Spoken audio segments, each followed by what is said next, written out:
50세가 넘으면 거칠고 칙칙한 피부 깊어지는 주름과 친구가 되어야 한다고 생각했어요. 화장대 구석에 있던 작은 보습 밤 하나가 모든 것을 바꾸기 전까지는요.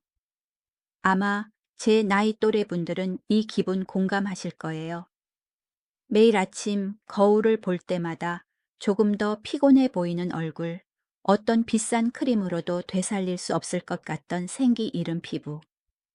저 역시 기적을 약속하는 수백만 원짜리 화장품에 돈을 써봤지만 남는 건 실망뿐이었죠. 그러던 어느 날 낡은 화장대를 정리하다가 익숙한 바세린, 와셀린 통을 발견했어요. 추운 겨울 어머니께서 제 트고 갈라진 입술에 발라주시던 어린 시절의 기억이 떠오르더군요. 제가 이 바세린 이야기 TV, 바셀린 스토리 TV 채널을 시작한 이유도 바로 이것입니다.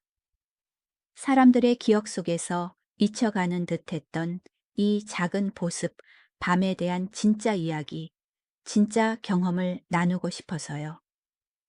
저는 궁금해지기 시작했어요.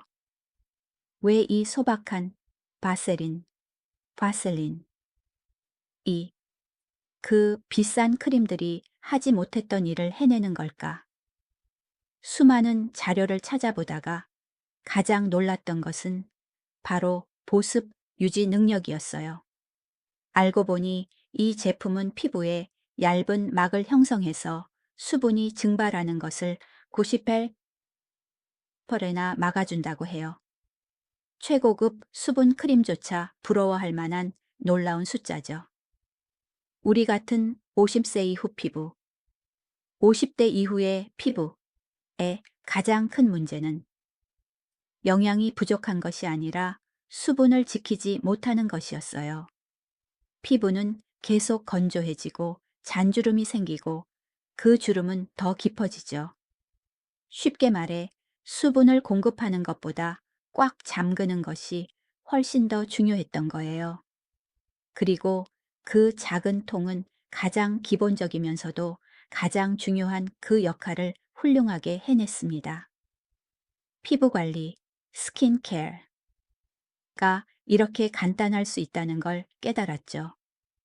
부산에 사는 제 친구 수진 씨 이야기가 가장 좋은 예시가 될 것 같아요. 올해 52세인 언니인데 점점 처지고 어두워지는 피부 때문에 늘 속상해했죠.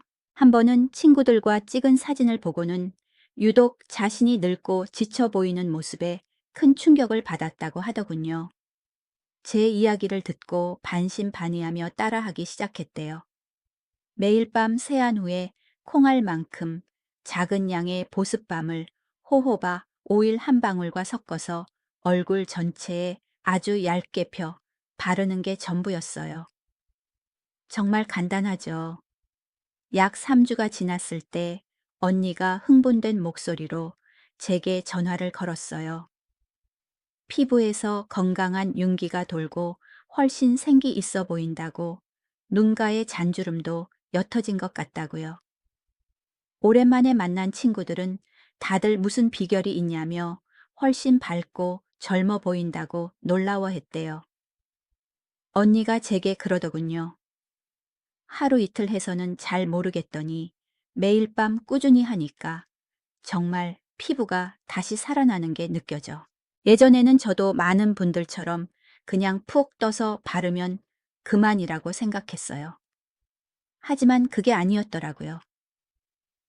여러 번 직접 발라보고 느껴보는 시간을 거치고 나서야 이 작은 보습 밤이 가진 힘을 제대로 끌어내려면 약간의 정성이 필요하다는 걸 깨달았죠. 이건 딱딱한 규칙이라기보다는 제가 저만의 피부관리, 스킨케어를 하면서 스스로 터득한 소소한 발견들이에요. 제가 배운 첫 번째는 바로 온기였어요. 이 제품을 그냥 덜어서 얼굴에 바로 바르는 대신 손바닥에 소량을 덜어 5초에서 10초 정도 감싸 녹여주는 습관을 들였죠. 그러면 정말 마법 같은 일이 일어나요. 꾸덕한 연고가 아니라 따뜻 하고 투명한 오일처럼 부드럽게 녹아내리거든요. 이걸 피부에 바르면 아주 매끄럽게 미끄러지듯 발리고 흡수도 더 잘 되면서 무거운 느낌이 전혀 없어요. 제 손의 온기가 단순한 스킨케어 단계를 지친 피부를 어루만지는 따뜻한 의식으로 바꿔준 셈이죠. 두 번째 발견은 어느 바쁜 저녁에 찾아왔어요. 세안을 하고 물기를 완벽히 닦아내지 못한 채 서둘러 보습제를 발랐죠. 그런데 다음 날 아침 저는 깜짝 놀랐어요. 피부가 그 어느 때보다 부드럽고 촉촉했거든요. 그때 깨달았죠. 피부에 물기가 살짝 남았을 때 이 작은 통을 발라주는 것이야말로 그 옅은 수분막을 그대로 가둬 밤새도록 피부를 물기 머금게 하는 비결이라는 걸요.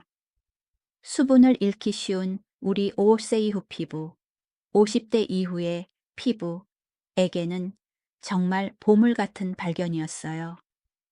그리고 마지막은 절제에 대한 교훈이에요. 예전엔 두껍게 바를수록 더 촉촉해질 거라 생각했는데 그건 큰 착각이었어요. 우리 피부도 숨을 쉬어야 하니까요. 딱 콩알만큼의 적은 양을 따뜻하게 녹여 아주 얇게 바른 듯 안 바른 듯 펴 바르는 것이 오히려 최고의 효과를 가져다 주더라고요. 하지만 이야기는 여기서 끝나지 않아요. 제 피부 관리를 한 단계 더 특별하게 만들어준 진짜 전환점은 바세린, 바셀린의 천연 오일 한 방울을 섞어 쓰기 시작하면서부터였어요. 마치 제 피부를 위한 단짝 친구를 찾아준 것 같은 기분이었죠. 피부가 유독 지치고 칙칙해 보이는 날에는 아르간 오일 한 방울을 섞어 발라요. 그 보습막은 수분을 지켜줄 뿐만 아니라 피부에 생기를 불어넣어주는 느낌이 들거든요. 눈가나 입가에 잔주름이 신경 쓰일 땐 로즈힙 오일 한 방울이 저의 비밀 병기가 되어주고요. 하지만 아마 제 피부에 가장 친한 친구는 호호바 오일일 거예요. 우리 피부의 유분과 구조가 가장 비슷해서 그런지 함께 섞어 바르면 정말 완벽하게 어우러져서 민감한 피부에도 부담 없이 가볍고 촉촉한 느낌을 주거든요. 단 한 방울의 오일이 익숙했던 보습밤을 나만을 위한 고급 영양 크림으로 바꿔주었습니다. 이건 공식이 아니에요. 내 피부의 이야기에 귀를 기울이고 이해해주는 과정 그 자체랍니다. 얼굴 피부에만 온 마음과 돈을 쏟아붓던 제가 어느 날 문득 제 손을 내려다보기 전까지는요. 제 손은 얼굴과는 전혀 다른 세월의 이야기를 하고 있더군요. 거칠고 자잘한 반점들이 자리 잡은 손은 제가 얼굴 위에서 애써 감추려 했던 고단했던 시간들을 전부 드러내고 있었어요. 그 순간 깨달았죠. 피부 관리, 스킨케어는 단지 얼굴에만 머물러서는 안 된다는 것을요. 젊음은 티 없는 얼굴 피부에서 오는 것이 아니라 몸 전체의 조화와 정성스러운 관리에서 비롯되는 것이었어요. 그렇게 저의 잊혀진 땅을 찾아 나서는 여정이 시작되었습니다. 저의 동반자는 여전히 그 작은 바세린, 마셀린 한 통이었고요. 가장 먼저 시작한 곳은 소니였어요. 매일 밤 잠자리에 들기 전 몇 분의 시간을 내어 평소보다 조금 더 두툼하게 보습밤을 손등에 바르고 낡은 면장갑을 끼고 잤어요. 그 따뜻하고 포근한 느낌이 참 좋더라고요. 그리고 다음 날 아침 장갑을 벗었을 때 제 눈을 의심했어요. 아기 피부처럼 부드럽고 매끄러워진 손을 보았거든요. 그렇게 꾸준히 반복하니 굳은 살과 거친 느낌이 서서히 사라졌어요. 그 다음엔 제 목으로 눈을 돌렸죠. 사람들은 목은 나이를 속이지 못한다고들 하잖아요. 비싼 넥크림 대신 얼굴에 바르고 손에 남은 소량의 보습밤으로 목을 아래에서 위로 부드럽게 마사지해 주었어요. 이 간단한 행동이 목 피부를 부드럽게 해줄 뿐만 아니라 하루를 마무리하며 제 자신에게 주는 작은 휴식이 되어 주었답니다. 그리고 혹시 아시나요? 우리가 거의 신경 쓰지 않는 부위들이 있다는 걸요. 바로 눈가와 입가예요. 우리의 웃음과 걱정이 고스란히 담기는 곳. 그래서 주름이 가장 먼저 생기는 곳이기도 하죠. 저는 그 주름을 없애려고 애쓰지 않아요. 그건 제 삶의 흔적이니까요. 대신 그것들을 보살펴주는 법을 배웠죠. 아주 작은 양의 이 제품을 넷째 손가락으로 연약한 피부 위에 가볍게 토닥여주면 주름이 더 부드러워지고 덜 깊어 보이는데 도움이 되더라고요. 제가 나누고 싶은 또 하나의 작은 비밀은 바로 귀 뒤 피부예요. 좀 이상하게 들리시나요? 하지만 이 부위는 목과 턱선으로 이어져 있어서 이곳을 관리해주는 것만으로도 얼굴 전체가 더 탄력 있어 보이는데 도움이 된답니다. 목에 보습제를 바를 때마다 그 김에 귀 뒤쪽까지 살짝 발라주는 거예요. 작은 습관이지만 온전히 관리받는 듯한 충만함을 주죠. 하지만 모든 사람의 피부가 저와 같지는 않다는 걸 잘 알아요. 특히 우리 50세 이후 피부, 50대 이후의 피부에게는 어떤 제품보다도 자신의 피부 타입을 이해하는 것이 가장 중요하죠. 저는 건성 피부라 이 작은 통이 정말 구세주 같았어요. 스킨케어 마지막 단계에 얇은 막을 씌워주면 마치 피부에 따뜻한 이불을 덮어주는 것처럼 밤새 수분이 날아가지 않게 꽉 잡아주었거든요. 하지만 제 딸아이는 지성 피부예요. 처음에는 모공을 막아 뾰루지가 날까봐 무척 걱정하더군요. 그래서 저는 얼굴 전체가 아니라 건조해지기 쉬운 양 볼이나 입 주변에만 아주 소량씩 그리고 밤에만 사용해보라고 조언했어요. 점차 딸아이도 피부 속이 촉촉해지니 오히려 유분 분비가 줄어들고 건강해지는 걸 느끼더라고요. 만약 복합성 피부를 가지셨다면 각 부위가 원하는 대로 대해주세요. 유분이 많은 쪽은 피하고 건조한 우존만 얇은 막으로 감싸주는 거죠. 피부의 소리에 귀 기울이는 것이 가장 중요한 열쇠랍니다. 그리고 어떤 피부 타입이든 특히 민감성 피부라면 사용 전에 반드시 귀 뒤나 턱선 같은 작은 부위에 먼저 테스트해 보는 것을 잊지 마세요.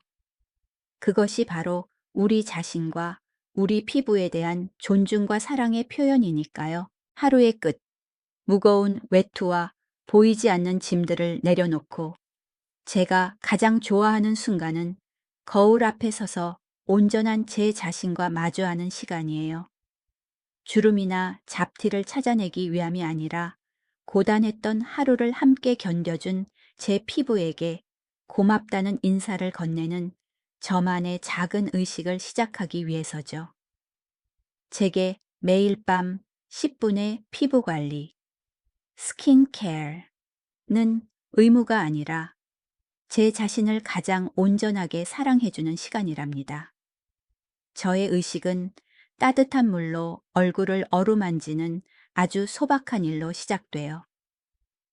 그 온기는 하루 종일 쌓인 노폐물을 부드럽게 녹여줄 뿐만 아니라 마음속의 피로까지 씻어내 주는 것 같거든요. 저는 아주 순한 클렌저를 선택해요. 이 나이에 우리 피부는 그 어느 때보다 연약해서 소중히 다뤄줘야 하니까요. 물기를 가볍게 닦아낸 후 피부에 아직 촉촉함이 남아있을 때 서둘러 수분 크림으로 피부에 물을 줘요. 이 단계는 잃어버린 수분을 채워주고 보충해주는 시간이죠. 여러분의 피부가 메마른 땅이라면 이 수분 크림은 그 위를 적시는 단비와도 같아요. 그리고 마침내 가장 중요한 단계, 피부에 이불을 덮어주는 시간입니다. 저는 콩알만큼의 바세린 바셀린을 손바닥에 덜고 제가 가장 아끼는 호호바 오일 한 방울을 떨어뜨린 후 제 손의 온기로 두 가지를 부드럽게 녹여줘요. 따뜻하고 투명해진 그 혼합물을 가장 고생한 부위인 눈가 입가 그리고 목에 먼저 발라줍니다. 그러고 나서 남은 양으로 얼굴 전체를 아주 부드럽게 감싸주죠. 바른 듯, 안 바른 듯, 얇은 막이지만 밤새 모든 영양을 가두고 피부가 스스로 치유될 수 있도록 지켜주는 든든한 힘을 가지고 있답니다. 이 여정을 걸어오면서 저 역시 몇 번의 실수를 통해 배운 것들이 있어요. 여러분과 꼭 나누고 싶은 교훈들이죠. 한 번은 너무 조급한 마음에 이 보습밤을 두껍게 발랐다가 다음 날 아침 작은 뾰루지와 마주한 적이 있어요. 그때 깨달았죠. 무엇이든 과하면 좋지 않다는 것을요. 피부도 숨을 쉬어야 해요. 아주 얇은 막이 핵심이었어요. 그리고 손을 깨끗하게 유지하는 것처럼 간단한 일이 정말로 중요하더군요. 더러운 손가락으로 제품을 뜨는 건 제 손으로 직접 세균을 얼굴에 옮기는 것과 다름없었어요. 저는 항상 손을 꼼꼼히 씻거나 깨끗한 스패츌러를 사용하는 것을 스스로에게 다짐해요. 낮에 이 제품을 바르면 햇볕에 더 잘 탄다고 걱정하는 분들도 많으시더라고요. 사실 제품 자체가 피부를 검게 만드는 것은 아니지만 피부 표면의 유분막이 자외선과 만나면 그을림을 유발할 수 있어요. 그래서 만약 낮에 사용하신다면 우리의 든든한 친구인 자외선 차단제를 절대 잊지 마세요. 가장 중요한 것은 우리 피부의 목소리에 귀를 기울이는 법을 배우는 거예요. 피부가 붉어지거나 염증이 생기는 등 예민한 신호를 보낼 때는 무언가를 시도할 때가 아니에요. 피부가 진정할 시간을 먼저 주세요. 그리고 뚜껑을 연 지 너무 오래된 제품을 아까워하지 마세요. 주방의 음식처럼 화장품도 유통기한이 있고 변질될 수 있으니까요. 이제 거울을 보면 더 이상 나이라는 숫자에 얽매이지 않게 되었어요. 매일의 소박한 습관으로 사랑받고 관리받는 피부가 보일 뿐이죠. 왜냐하면 우리 피부는 주민등록증의 나이에 반응하는 것이 아니라 당신의 꾸준함과 부드러움에 정직하게 답하기 때문이에요. 당신이 누구든 지금 몇 살이든 당신의 피부는 언제든 다시 시작할 수 있습니다. 오늘 밤부터 한번 시작해 보세요. 분명 당신의 정성에 진심으로 보답해 줄 거예요.